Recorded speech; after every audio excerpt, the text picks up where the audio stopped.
Inilah rahasia. Makanya diturunkan role modelnya untuk kita ikuti. Dari mulai bacaan zikirnya, doa-doanya, cara menyikapinya, sampai juga diberikan oleh Allah jalan untuk menyelesaikannya. Ada. Setiap Anda baca Quran, yakini, amalkan.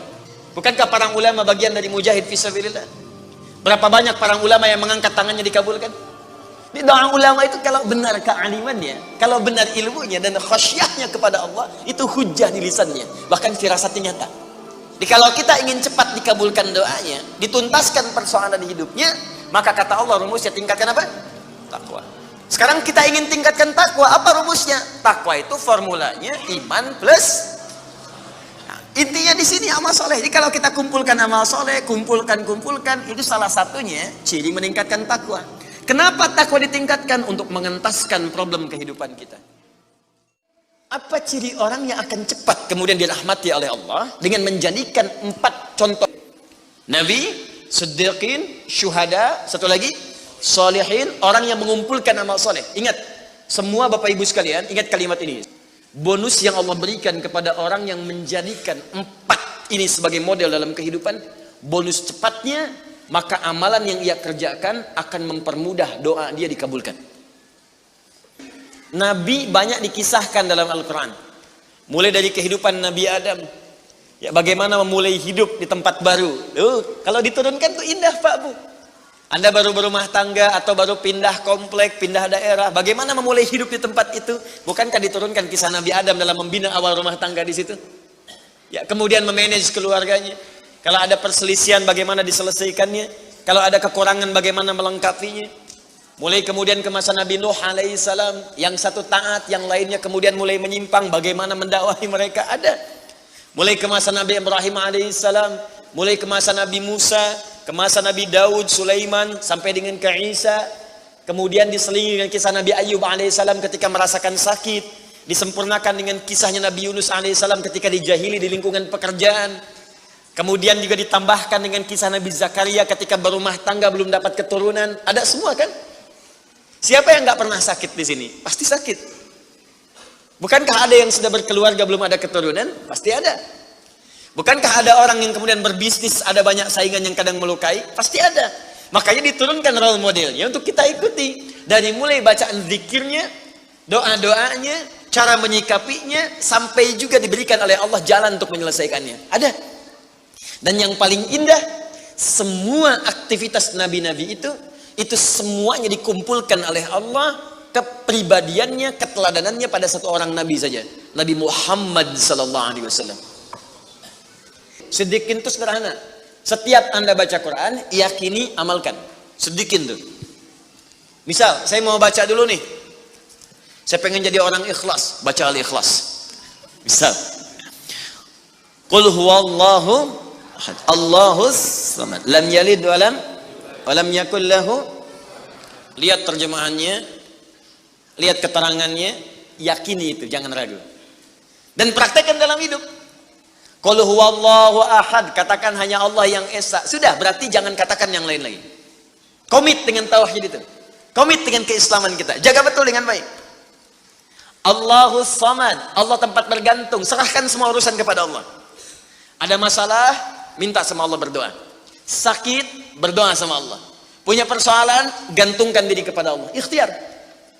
Itu ketika kita amalkan seperti itu, baru begitu saja, itu langsung turun sebuah keterangan dari Nabi sallallahu alaihi wasallam. Jika Anda mampu mengamalkan satu surah ini saja, ini rahasia.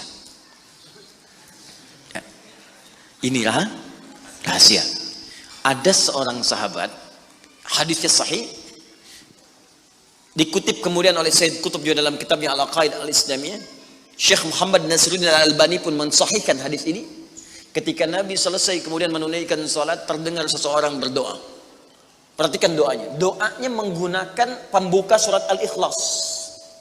Saking yakinnya Siddiq dengan ayat ini, dan dia mengamalkan kandungan isi surahnya, dia membuka doanya dengan surah ini. Saking yakinnya dengan surah ini. Perhatikan kalimatnya. Allahumma ushhidu bi annaka antal ahadus samad alladzi lam yalid wa lam yulad wa lam yakul lahu kufuwan ahad. Allahumma inni as'aluka an taghfira liya. Hadisnya sahih. Kata orang ini, ya Allah, saya menyaksikan, meyakini ya Allah, bahwa hanya Engkau satu-satunya Tuhan yang layak dipertuhankan dan disembah. Aku meyakini bahwa satu-satunya Engkau adalah Tuhan yang menjadi tumpuan dalam setiap permohonan. Engkau tidak beranak dan tidak diperanakan, dan tidak ada sekutu bagimu. Aku nggak minta banyak ya Allah, aku hanya mohon ampuni dosa-dosaku. Begitu selesai kalimat itu diucapkan, terdengar oleh Nabi. Apa keterangan Nabinya? Perhatikan kalimatnya. Ya fulan, tahu nggak Anda itu baru mengucapkan kalimat apa tadi? Apakah engkau paham? Engkau baru mengucapkan kalimat apa tadi dalam berdoa? Kata orang ini, wallahu wa rasuluhu a'lam. Ya Rasul, saya nggak paham apa yang dimaksudkan kecuali Allah dan Rasul yang lebih mengetahui. Maka apa jawab Nabi? Laqad da'auta bi asma'illahil a'zam. Diriwayat lain bismillahil a'zam. Idza du'iya biha ajab wa idza su'ila biha a'ta. Tahukah Anda? Kata Nabi, Anda baru saja berdoa dengan menyebutkan dengan yakin semua sifat-sifat Allah yang maha tinggi. Nama-nama Allah yang tertinggi. Nama Allah yang tertinggi, nama tauhidnya, Al-Ahad, nama tertinggi. Karena dengan itulah nama ini Allah ditakdiskan, dikuduskan. Dengan nama ini Allah disembah, dan dengan nama ini Allah dipertuhankan. Kata Nabi, Anda baru berdoa dengan menyebutkan nama Allah yang paling tinggi. Yang kalau disebutkan nama itu di awal doa, maka semua doa yang disampaikan akan dikabulkan, semua permintaan akan dijawab. Tapi apakah semua orang yang membaca doa itu diawali dengan surah tadi akan dijawab? Belum tentu. Kalau tidak ada praktek sedikit dalam jiwanya. Orang dulu minta dijawab, orang sekarang sama kalimatnya. Usyhadu bi annaka antallahul ahad, as-samad, alladzi lam yalid wa lam yulad wa lam yakul lahu kufuwan ahad. Ya Allah, lancarkan rezeki saya. Tetap aja lambat dari atas. Kenapa? Karena inti ayat itu tidak dipraktekkan dulu. Diyakinkan dalam jiwa kita, benarkan ayat itu, amalkan, pakai dalam doa. Jadi, dan itu buktinya. Syuhada nggak usah ditanya, orang-orang para syuhada itu bahkan sebelum wafatnya diberikan jalan-jalan kemudahan oleh Allah. Bahkan sebelum wafat kalau benar syahidnya, itu banyak doanya yang dikabulkan. Bukankah para ulama bagian dari mujahid fisabilillah? Berapa banyak para ulama yang mengangkat tangannya dikabulkan? Imam Ahmad bin Hanbal pernah lewat, kemudian ada seorang mengatakan, Syekh, anak saya sakit, tolong doa kepada Allah. Kata Imam Ahmad, kamu ini doa-doa sendiri katanya. Imam Ahmad ingin mengajarkan, kamu kan masih punya lisan, kamu masih punya kemudian kekuatan, minta dulu sama Allah supaya ada ikhtiar. Orang itu tiba-tiba pulang, ya dengan perasaan dia agak kecewa karena Imam Ahmad tidak mendoakannya. Ternyata ketika dia pulang, Imam Ahmad berdoa kepada Allah. Ya Allah, sembuhkan anak si fulan itu. Pulang, anaknya sembuh. Allahu Akbar. Di doa ulama itu kalau benar kealimannya, kalau benar ilmunya dan khasyahnya kepada Allah, itu hujah di lisannya. Bahkan firasatnya nyata. Kadang dikasih dalam mimpi, kadang kemudian bermohon kepada Allah tanpa diketahui. Ada. Solihin juga demikian. Bahkan turun Quran surah kelima ayat 35. Ya. Paling kanan sebelah bawah, ya ayyuhalladzina amanu taqullaha wabtaghu ilaihil wasilah. Hai orang-orang beriman, tingkatkan terus takwamu kepada Allah dan jadikan takwa itu sebagai wasilah untuk meminta kepada Allah dari apa yang engkau inginkan. Dan kalau Anda cari takwa di Quran, bentuknya amal soleh. Tidak pernah kalimat takwa disebutkan dalam Al-Quran kecuali pada umumnya akan menyebut amal soleh. Contoh, kalimat takwa pertama langsung disebutkan orangnya di Al-Baqarah ayat 2. Dzalikal kitabu la hudal lil. Siapa muttaqin orang takwa di sini? Sebutkan ayat 3 dan 4-nya. Alladzina yu'minuna bil ghaib wa yuqimunas. Al-Baqarah 183. Ya ayyuhalladzina amanu kutiba alaikumus iman. Ya ayyuhalladzina amanu kutiba alaikumus syiyam, puasa. Kama kutiba 'alal ladzina min la'allakum taqwa. Jelas? Maka ketika lihat rumusannya, lihat formulanya. Ini agak jarang dibahas ya. Perhatikan formulanya. Kata Allah di Quran surah ke-5 ayat ke-35. Ya ayyuhalladzina amanu. Hai orang-orang yang telah beriman. Alhamdulillah modal ini ada. Masih beriman? Alhamdulillah. Berarti modalnya sudah ada kan? Nih, yang dipanggil ini. Hai orang-orang yang telah beriman, ittaqullah, tingkatkan takwamu kepada Allah. Yang diminta ini, perhatikan rumusnya. Hai orang-orang yang telah beriman, tingkatkan takwamu kepada Allah. Wabtaghu ilaihil wasilah, dan carilah dengan peningkatan takwa ini wasilah untuk mengabulkan doa-doa yang kita mohonkan. Jadi kalau kita ingin cepat dikabulkan doanya, dituntaskan persoalan hidupnya, maka kata Allah rumusnya tingkatkan apa? Takwa. Sekarang kita ingin tingkatkan takwa, apa rumusnya? Takwa itu formulanya iman plus. Nah, intinya di sini amal soleh. Jadi kalau kita kumpulkan amal soleh, kumpulkan, itu salah satunya ciri meningkatkan takwa. Kenapa takwa ditingkatkan? Untuk mengentaskan problem kehidupan kita. Bahkan nanti ada yang belum berdoa, saking tinggi ya takwanya, itu masalahnya diselesaikan oleh Allah tanpa dia meminta. Dalilnya Ustaz, Quran surah ke-65, di akhir ayat kedua. Di akhir ayat kedua, di awal ayat ketiga. Wa may yattaqillaha yaj'al lahu makhraja wa yarzuqhu min haitsu la. Siapa yang mampu meningkatkan takwanya kepada Allah, salatnya meningkat dari yang fardu tambah sunnah, amalan hartanya meningkat dari zakat tambah infak, amalan Qur'annya meningkat dari sekedar baca mulai kemudian tilawah atau mulai menghafalkannya, amalan puasanya meningkat dari Ramadan mencari sunnah-sunnahnya, tingkatkan. Maka pengertian persamaannya ya ja'allahu makhraja, semakin meningkat takwanya, semakin aku tuntaskan semua persoalan kehidupannya. Jadi Bapak Ibu kayaknya nggak dapat masalah, padahal Anda tuh mengalami masalah sebetulnya. Cuman masalahnya sebelum dialami diringankan oleh Allah sehingga seakan-akan tak terasa. Ada yang langsung masalah dihadapkan di depannya, tapi diberikan ketenangan dalam jiwanya sehingga perasaannya nikmat saja. Padahal sebelumnya tidak begitu. Dientaskan persoalan, diberikan ketenangan dan dipahamkan tentang nikmat yang diberikan. Ada orang yang minta dulu. Nah nanti orang soleh ini, solihin, itu diantara mereka bertawasul dengan amal solehnya. Ada yang sering bersolawat, tawasul dengan salawatnya. Ada yang sering infak, tawasul dengan infaknya. Pernah dengar kisah 3 orang yang sedang berjalan, kemudian tiba-tiba ada hujan, berlindung masuk ke sebuah gua. Begitu masuk di dalam gua itu, kisahnya sangat populer sekali, sampai ada di Sahih Al-Bukhari, sampai sekarang sering dikisahkan. 3 orang laki-laki sedang berjalan beraktivitas. Tiba-tiba datang hujan deras, berlindung masuk ke dalam sebuah gua. Ketika duduk di gua itu tanpa sadar batu dari atas menggelinding menutup ke dalam muka pintu gua itu. Pus, rap. Saking padatnya tidak meninggalkan celah yang cukup untuk mereka keluar. Akhirnya setelah reda berusaha untuk mendorong. 3 orang nggak sanggup. 1 lemas, yang 2 dorong makin nggak sanggup. 1 lebih lemas, 1 orang dorong ya sama betul-betul nggak sanggup. 3 aja nggak sanggup, 1 pengen dorong, nggak bisa. Akhirnya yang paham rumus ini, dari 3 orang itu mulai berkata kepada teman yang 2, ini mustahil kita bisa kemudian tuntaskan kecuali kita bertawasul dengan amal soleh yang pernah kita kumpulkan dalam hidup. Jika kita sudah merasa tak mampu sebagai makhluk, maka ini tanda dari Allah untuk meminta kepada Khalik. Dan disinilah kita disadarkan oleh Allah pentingnya amal soleh. Maka kalau kita sudah merasa amal soleh kita bermanfaat, bahkan bisa dipakai dalam doa, nanti akan semakin semangat amal solehnya. Itu rumus Pak Bu. Di sekarang banyak orang itu tidak mengerti kenapa mesti beramal soleh. Karena itu ketika diminta beramal, malas. Maka 3 orang itu bermohon dengan amalannya. Yang satu mengatakan, ya Allah, saya punya seorang ibu yang saya baktikan hidup saya untuk melayani beliau. Saya bekerja pulang kemudian tidak pernah saya mengambil sesuatu sebelum ibu saya dulu. Apa yang saya lakukan sebelum tidur, saya kemudian siapkan susu untuknya saat bangun, kemudian saya berikan terlebih dahulu. Saya tidak pernah menyentuh makanan sebelum ibu saya terlebih dahulu menyentuhnya. 1 kali saya datang, ya Allah, mendapati beliau sudah tertidur.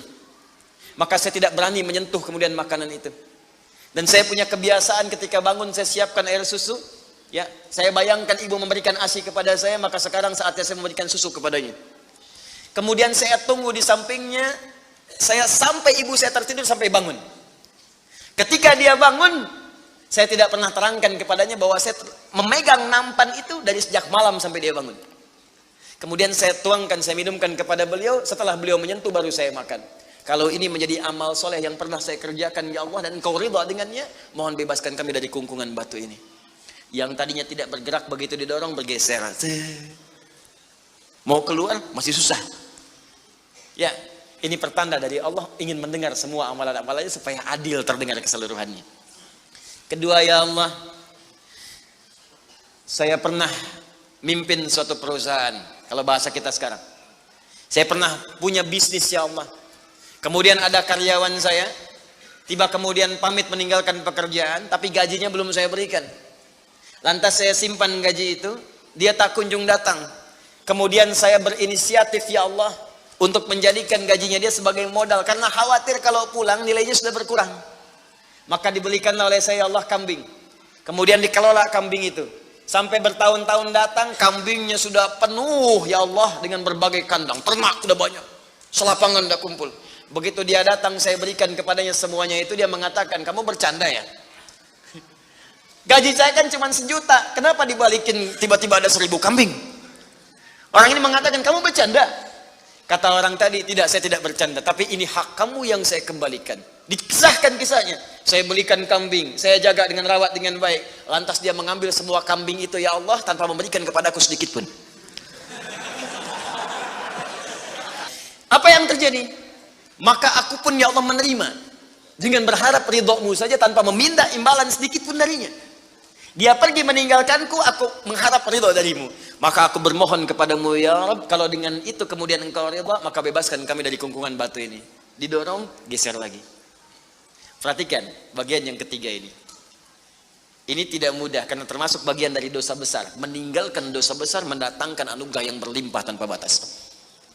Ya Allah, dulu aku seorang rentenir. Wah, banyak sekarang nih, ya, yang benjol-benjol, yang catat-catat. Dulu aku seorang rentenir, ya. Kemudian ya Allah, aku pinjamkan kepada orang-orang untuk mengambil bunga yang berlipat dan lebih banyak. Tapi aku mencintai seorang putri dari pamanku. Setiap aku lamar dia selalu menolak. Putrinya itu orang soleh Pak, Bu, baik. Makanya di Quran jelas orang soleh nggak akan dipertemukan dengan yang kurang baik. Tapi jangan pesimis dulu. Caranya jadi orang baik dulu, nanti akan diarahkan pada yang baik. Datang sendiri nanti. Ya. Maka apa yang terjadi? Satu saat aku punya kesempatan karena pamannya ternyata butuh modal, aku pinjamkan. Lama dia kemudian tidak bayar-bayar sampai menggelinding hutangnya begitu banyak terkumpul.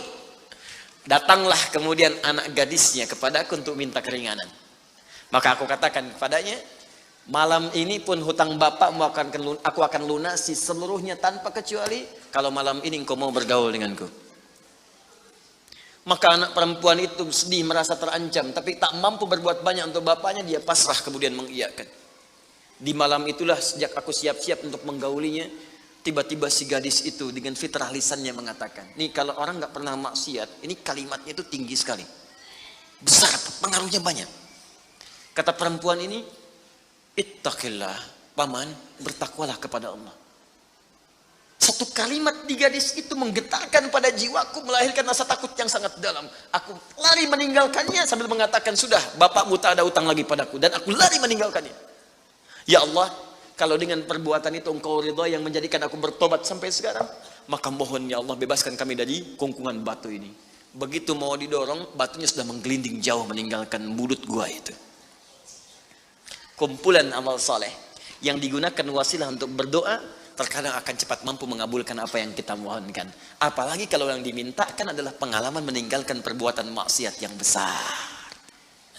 Kadang maksiat-maksiat itu jangan diikuti. Jauhi, tinggalkan. Nanti saat butuh, minta dengan amalan itu. Itu boleh, ayatnya ada. Yang nyuruh Allah berarti Allah yang menetapkan jalan. Salah satu formulanya mengerjakan itu supaya semangat beramal soleh.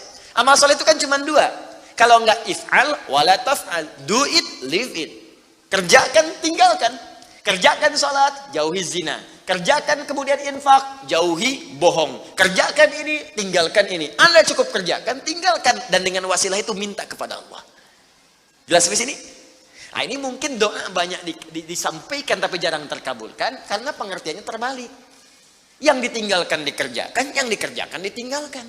Terus dengan pedenya minta, ya Allah mohon kabulkan. Susah. Kenapa? Naktas sauda. Ketika berbuat maksiat mulai ada penutup, kemudian dicawan hatinya. Mulai yang ringan dulu begini. Sehingga saat cahaya akan masuk tidak tembus. Sedikit-sedikit. Allahu Akbar, Allahu Akbar. Dulu belum dengar adzan sudah ke masjid. Sekarang sudah dengar adzan masih belum semangat tuh ke masjid. Ini ada cawan nih yang ditutup. Makin keras lagi. Dulu masih nunggu qomat ke masjid. Sekarang sudah qomat mau dekat waktu sholat berikutnya nggak ke masjid juga. Begini. Tapi kalau sudah begini, ini yang susah. Bahkan orang sholat pun masih disoal juga. Ngapain sholat? Tidak akan memberikan solusi. Soleh ya, ini udah begini. Sulit.